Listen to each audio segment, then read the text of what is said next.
C'est quoi la francophonie? What is francophonie? And by the way, why are people celebrating it? To answer those questions, Canape ventures northward to America's closest French-speaking neighbor, Quebec. Who could be better to explain francophonie than Madame Monique Gagnon-Tremblay, Minister of International Relations and Minister responsible for la francophonie for the province of Quebec. She helps Canape celebrate the month of francophonie with a special episode featuring French-speaking artists from around the world. Et la francophonie, c'est une communauté de, je dirais, de 170 millions de parlants français qui vivent, qui étudient, qui naviguent sur Internet, qui échangent culturellement et qui proviennent des 5 continents du monde. Le Québec fait partie de ces francophones. Le Québec est une petite province au sein du Canada qui est majoritairement francophone, la seule province d'ailleurs qui est majoritairement francophone, avec une population de 7,5 millions d'habitants.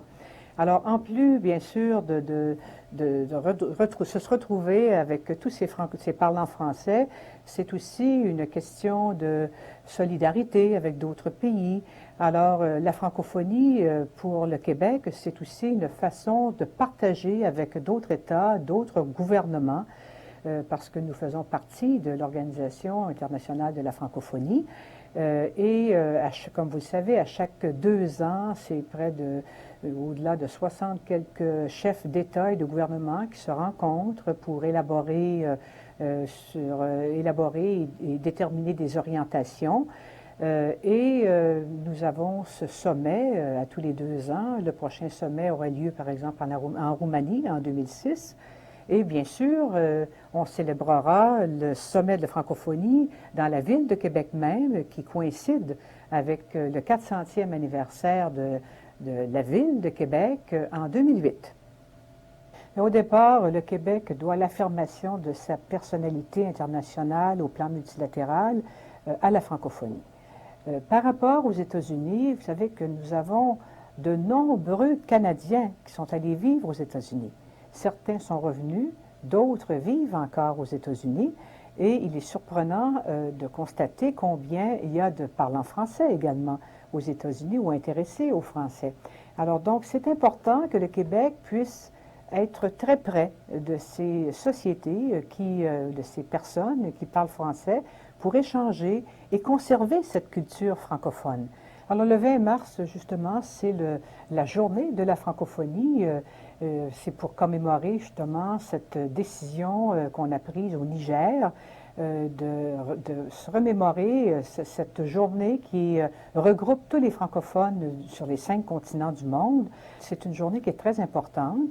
Entre autres, par exemple, aux États-Unis, cette année, il y aura ce festival, pour la première fois, ce festival New York Francophonie, qui est organisé par notre délégation générale à New York. Alors, tout au cours du mois, il y aura des échanges en collaboration avec les services culturels de l'ambassade de France, de même que la Suisse. Il y aura des artistes, par exemple, qui se produiront. On essaiera de regrouper tous les francophones qui sont dans la ville de New York.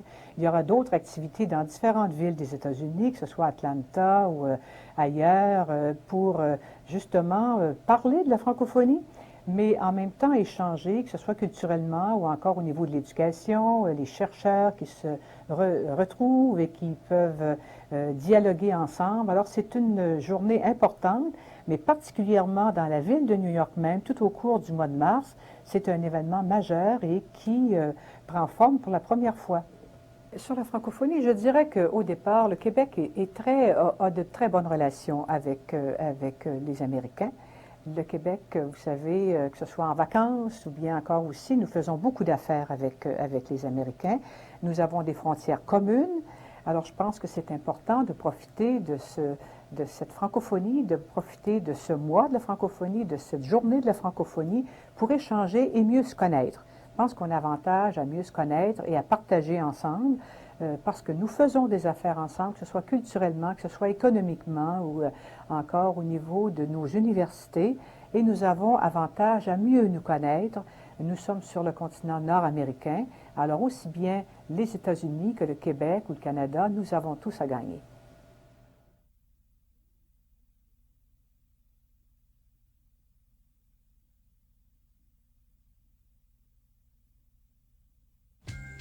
and educated in France, artist Hervé de Rosa has made the world his home. His inspirations are global, but as his trilingual website, French, English, and Spanish, suggests, the cultural circuits created by the Atlantic Ocean hold a special place in his imagination. All materials are fair game for his pop-accented approach.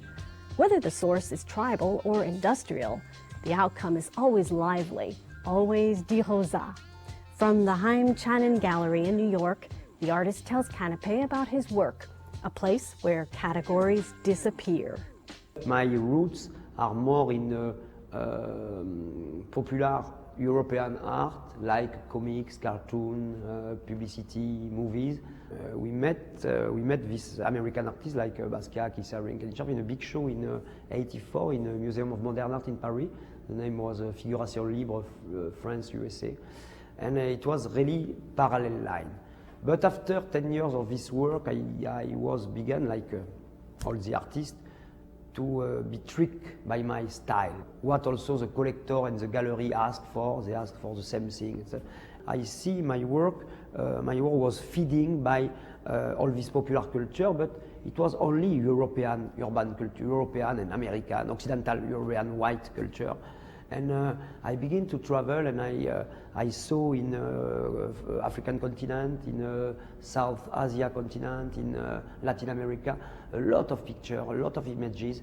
Then the network never take this image to us, you know. And so I had these roots and this all the work I did about popular Occidental culture, and I wanted to add all the images of different parts of Africa, of different parts of South Asia. So I began a project of East Europe also, because East Europe is a kind of, no third world, but a kind of different world than our white, urban, Occidental rich world. So I went to Sofia in Bulgaria, where I worked with the technique of icons. I was in Ghana, where I worked with people making publicity on panel, on wood panel by painting. I worked in South Africa with Zulu people making a piece with telephone wire, a lot of things. And last 3 years ago, I was in Mexico. I worked during 4 years in Mexico. And in this place, it was so a lot of different technique, different images. The craft was so rich. The popular image was one of the countries where the popular craft was really big. And 2 years ago, when I arrived in Miami, Miami is really special. And it's also a cultural no man's land. Because in the contrary of Mexico, is a place without past. 50 years ago, it was like swamp with some Seminole Indians, you know. It's without monument. I was impressed by this architecture, very regular architecture, without law, like in France, for example. In France, you cannot build a house where you are, in the east, in the south, in the center. You have to build a house in a tradition. Here in Miami, you have a cube, and after they do what they want around this cube. This show, it's 4 pieces, in fact, and each one is a Miami piece 1, Miami piece 2, Miami piece 3, Miami piece 4, and it's kind of a kind of souvenir of all my, not my life, but my picture, how the picture are involved, how I am involved in the picture in my life. My father was he worked in a train station, you know, he was a regular worker, and I love this idea that the artists are not like somebody up level, you know. The artists are creating stuff also like a worker, you know. And I like to go to my work at 8 or 9 o'clock and work all the day until 7 o'clock. I like to be a regular proletarian worker, you know. In this work, is one of the first time, I think, where I meet my work of painting, drawings, my picture, image work, and my more intellectual, more reflectional curator work I did at the museum. It's the first time where I curate, I federate also images and picture I like also in this work. Everybody thinks they know Miami, but they know South Beach or Coral Gables, and it's a huge city with a very strong part, very tough part, but very strong in terms of people, architecture, rapport between people. And I want to study that. So, for example, the gun is making in a manner of the voodoo Haitian flag, you know, they make with sekins. And I'm beginning, I met in Miami, you have a huge Haitian community. I was very involved in all this voodoo tradition in Benin and in Cuba also, because they are the same, more or less, tradition, because the same people, by slavery, they went in America and in Cuba also, and they keep this tradition of voodoo. In the beginning of the 2000, I begin a work, it's like a big red book like that, and each day I make a drawing. After years, I have a lot of this book, you know, it's free. 360 and some drawing by year, and I would want to present that since long years, but it's difficult in a gallery to present a book. And in fact, this work met also the other work. So it's a kind of diary also. It's a graphic, aesthetic, and personal diary also.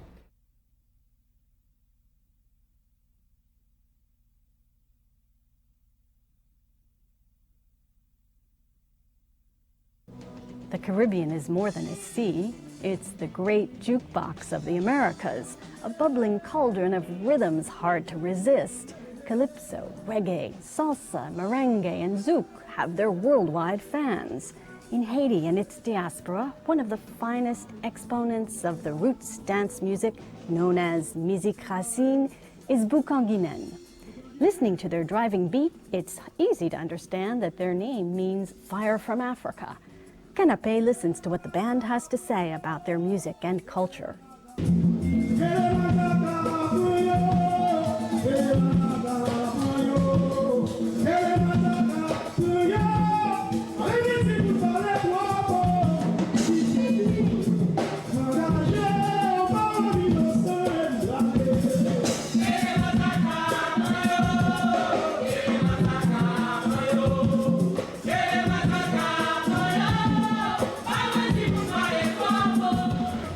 C'est une formation à caractère traditionnel. On joue de la musique traditionnelle haïtienne. Le groupe, c'est Boucanguinen. Lui, c'est le lead vocal, Eddie François. Moi, c'est le guitariste. Lui, le bassiste. Mon nom, c'est Jimmy Jean-Félix. Richard Laguerre, basse.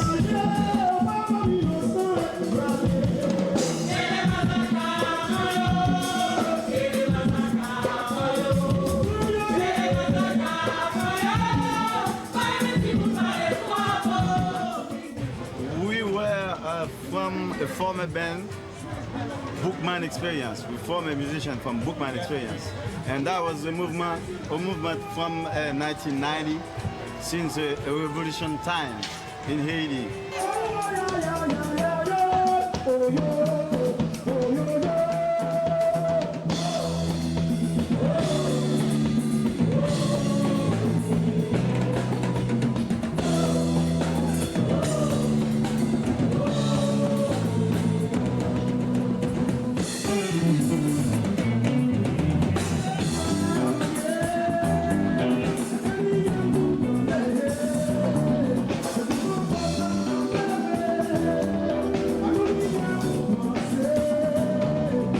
This kind of music called racine. Racine is roots music. It's a deep. We took this kind of music from the mountain, from the mountain. That's we call laku. Laku is like when they came, you know, African from Africa, we bring that to the place in Haiti. We call it laku. That everybody can unite together. As a family. As a family. Yeah. Unit family. That's why we take the roots, and then we do make it some mixing, like, you know, occidental music, instrument, you know, some harmonies with guitar, keyboards, and then we make a fusion. That's why we put it like you call it, like a wobble music, a fusion with the wobble music.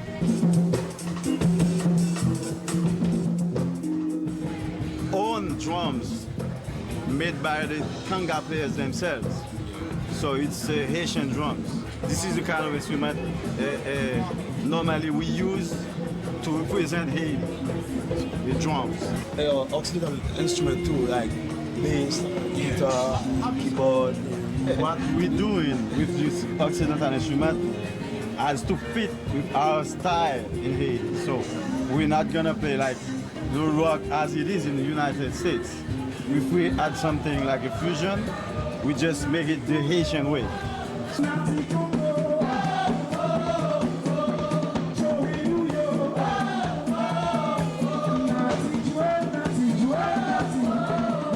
And also, as a black people, we don't sing only for Haitians.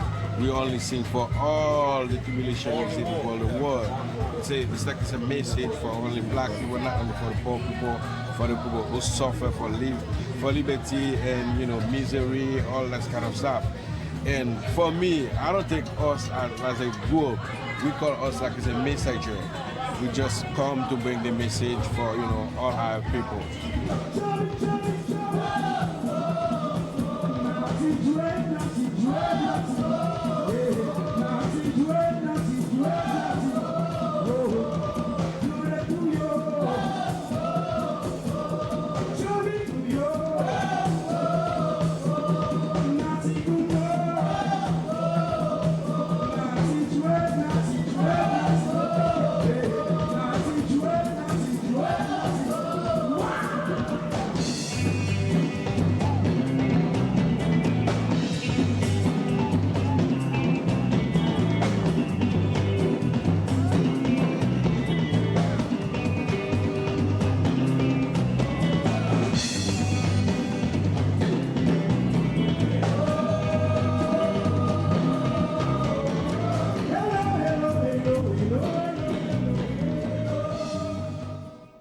A poet, novelist, essayist, literary theorist, and feminist activist, Nicole Brossard is one of the key figures of contemporary literature in Quebec.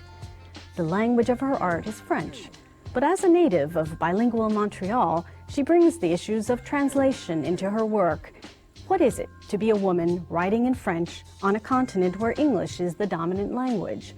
Her work offers many answers because it is a question without end. Each work creates its own space, its own inquiry. Canape chats with Madame Brossard about her work and listens to her words. La mort est impartiale. Je le sais. Elle toucherait, dit-on, en nous, la zone imaginaire la plus difficile à transposer, la plus difficile à partager. Cette zone, dit-on, qui nous aide à rattraper notre destin. My poetry is very abstract. For example, in English, I find that the poetry is more narrative, is more related to the concrete world, to reality. As in French, because of the language, poetry is a kind of philosophy sometimes. And so I say personally, I would belong more to those who, in their poetry, relate to the world by questioning it more than by witnessing about a reality. I see myself, for example, in the writing, whether it would be poetry or novel, I see myself as an explorer. I write in order to discover. D'abord, il y eut l'eau tranquille de mon enfance. Puis, la vie commença à donner ses explications hétérosexuelles sur l'art, l'amour, la nature et l'histoire. Certes, la vie suivait son cours, mais chaque fois que j'adressais à l'art, à l'amour, à la nature et à l'histoire des questions, celles-ci se transformaient en cailloux. À force de questions, je finis par me retrouver sur une île entièrement composée de questions cailloux sur lesquelles je trouvais tout d'abord difficile de marcher. I am a writer who is fascinated by the act of writing. What is this act? Writing and reading. An act which requires a lot of time, which it seems that we have less and less time for us right now. And it is an act that is producing its specific language. For example, when we talk, it goes too fast. When we think, it goes too fast. But when we write, we can slow down. And because we can slow down, we can produce thoughts and emotion with language that would not exist without the writing, the act of writing.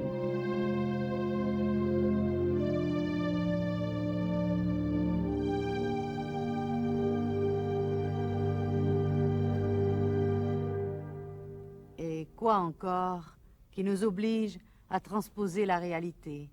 Je ne veux pas revenir sur mes pas, encore, quand ce si beau labyrinthe odorant de la nuit du solstice, je me doive de ne pas effacer la mémoire de mon parcours, des stratégies et des rituels d'écriture qu'il me fallut inventer pour survivre aux mœurs et événements phalliques de la vie.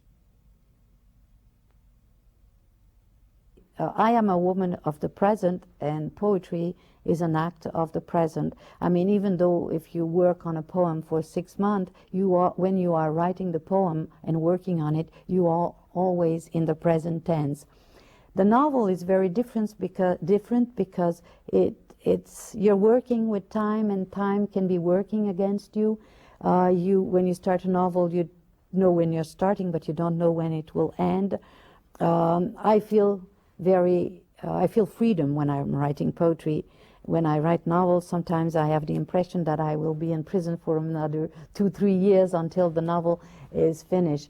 I think I write novel to negotiate somehow with reality, to negotiate with values, and I need it. Every time I start a novel, it's because I need to have that negotiation. And questioning about the reality I live in, whether personal or culturally. And yes, I did write also some essays, and it was like in a cycle. For the first, poetry, you cannot explain everything.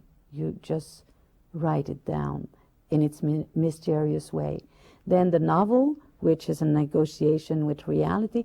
Then the essay comes after, because you have understood some patterns you can explain now.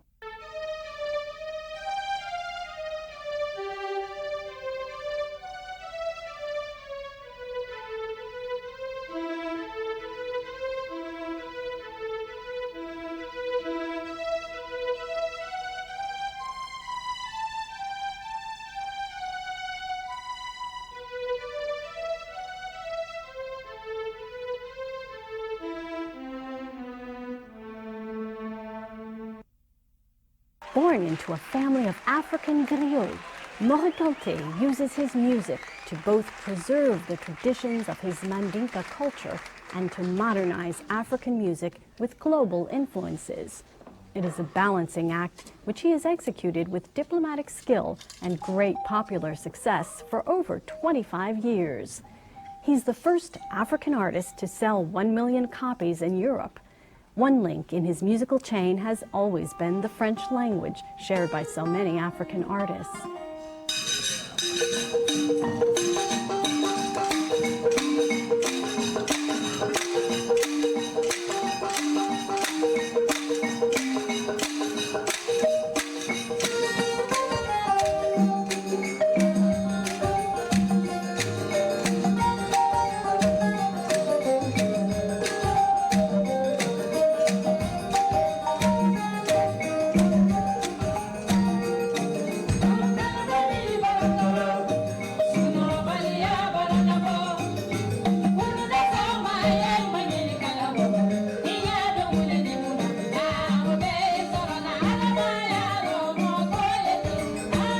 Je fais partie de ce festival. Ma présence doit représenter quelque chose. Quelque part, il y a la musique africaine, il y a ce que j'ai pu faire avec ce nouvel album. Le nouvel album est donc mon motif de présence dans ce festival.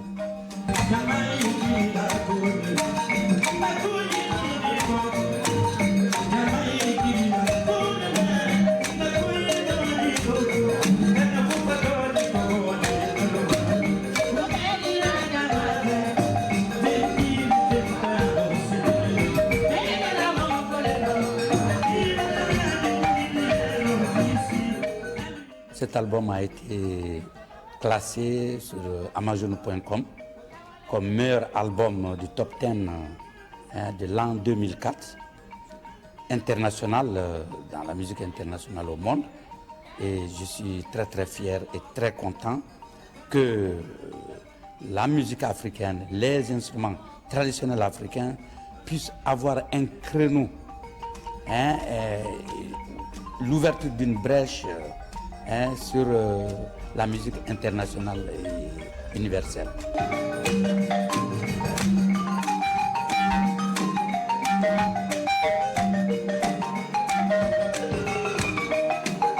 Ma musique est, je peux dire, cosmopolite.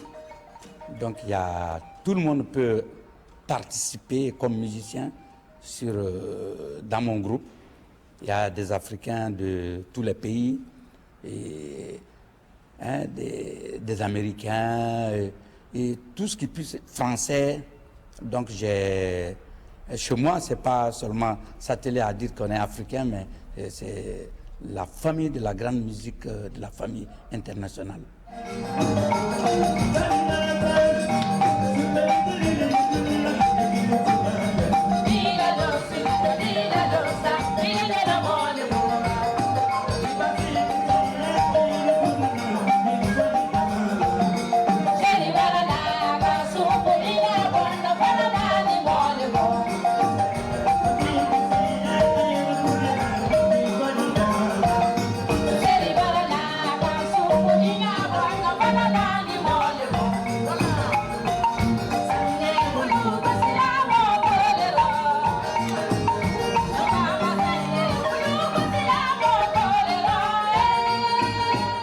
Beaucoup de tournées dans le monde et j'ai fait des albums et je trouve que maintenant, ma musique, s'il faut tirer un bilan, le bilan est positif.